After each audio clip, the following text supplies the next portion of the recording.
how to fix error CE-10005-6 on the PlayStation 5.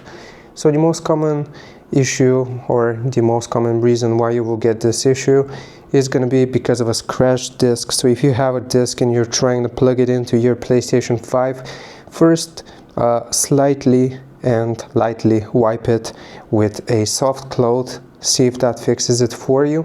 If it still doesn't, you can go into the settings. Then you want to go into system software, update and settings, and make sure that you update the system software here using the internet.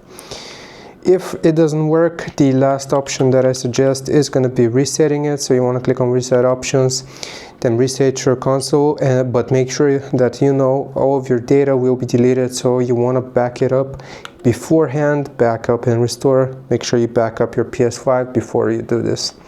Hope this helps. Leave a like and sub. I'll see you next time.